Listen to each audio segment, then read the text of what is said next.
Sekarang aku akan menjelaskan tentang fungsi dari pengapuran. Fungsi pengapuran itu apa sih? Fungsi dari pengapuran itu untuk menetralkan keasaman tanah pada dasar tambak atau menjadi penyangga terhadap fluktuasi pH harian. Mempertahankan level konsentrasi alkalinitas total di atas 20 mg per liter pada air tambak dan meningkatkan efektivitas dari pemupukan.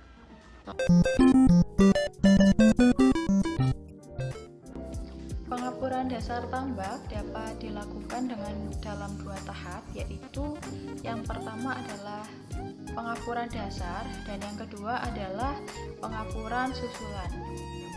Caranya adalah dengan cara memberikan kapur dengan disebar merata di atas permukaan tanah dasar kolam. Setelah pengapuran selesai, tanah dapat dibalik dengan cangkul sehingga diharapkan nantinya kapur dapat meresap dan masuk ke dalam lapisan tanah. Untuk kolam semen atau terpal dapat dilakukan dengan cara dinding kolam dan dasar terpal atau kolam semen dikuas dengan kapur yang telah dicampuri dengan air.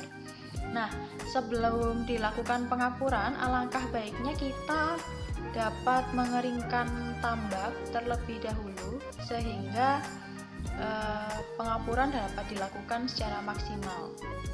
Setelah dikeringkan, kapur disebarkan secara merata di atas permukaan tambak dengan jumlah yang telah disesuaikan dengan luas tambak dan tekstur tanah, dan kapur yang digunakan juga harus disesuaikan dengan kebutuhan tambak.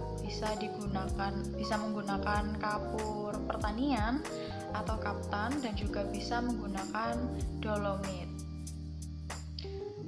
Nah, ada pula beberapa cara yang dapat dilakukan untuk memperoleh hasil yang baik dalam pengapuran tambak. Di antaranya adalah tanah dikeringkan dahulu, kemudian dilakukan penggalian dengan kedalaman sekitar 10 cm.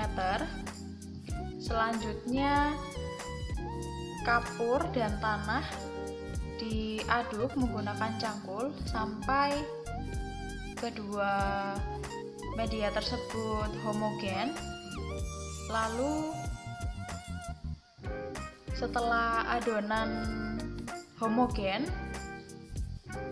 dilakukan perataan, jadi diratakan kembali pada dasar tambak. Kemudian alangkah baiknya pengapuran dapat dilakukan setiap musim penebaran benur atau nener. Nah, biasanya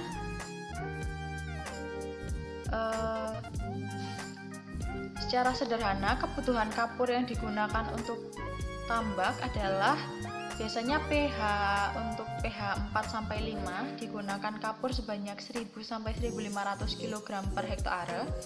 Untuk pH 5-6 digunakan kapur sebanyak 500 sampai 1000 kg per hektare.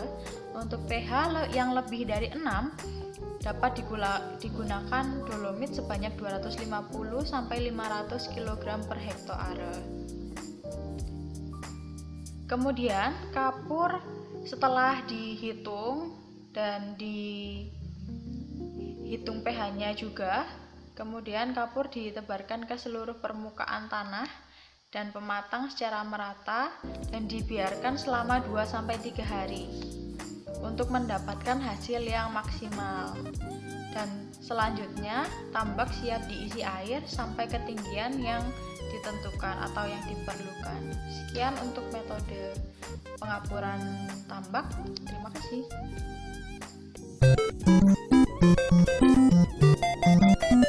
Jenis kapur yang digunakan untuk pengapuran kolam ada beberapa macam, diantaranya adalah kapur pertanian atau kapur karbonat, atau lambangnya bisa disebutkan CaCO3 atau CaMgCO3 2. Nah, kapur pertanian yang biasa digunakan adalah kapur karbonat, yaitu kapur yang bahannya dari batuan kapur tanpa lewat proses pembakaran tapi langsung digiling.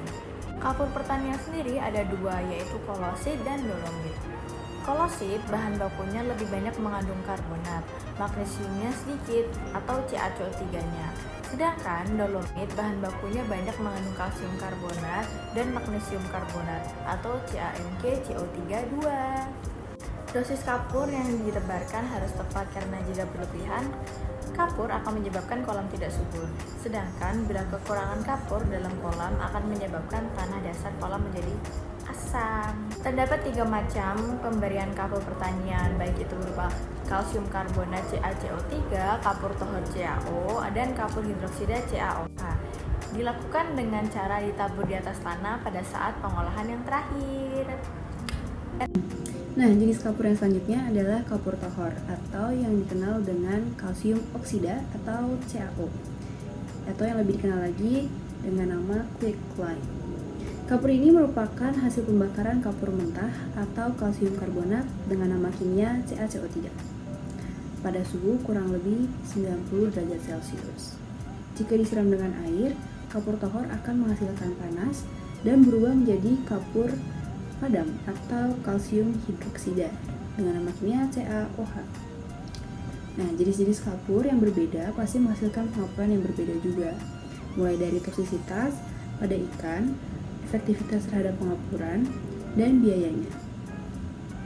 Dalam bidang perikanan, kapur tohor berfungsi untuk membasmi berbagai macam parasit atau ikan yang berada di kolam dan berpotensi sebagai kompetitor. Karena sifatnya yang berbeda ini, yaitu menghasilkan panas jika terkena air, kapur tohor diberikan secara terpisah dengan pupuk dan biasanya ditebar pada saat kolam masih kering. Quicklime atau kapur tohor juga dapat menyebabkan luka bakar kimia yang serius, sehingga pemberiannya harus tepat dan sesuai dengan prosedur untuk mencegah kecelakaan kerja.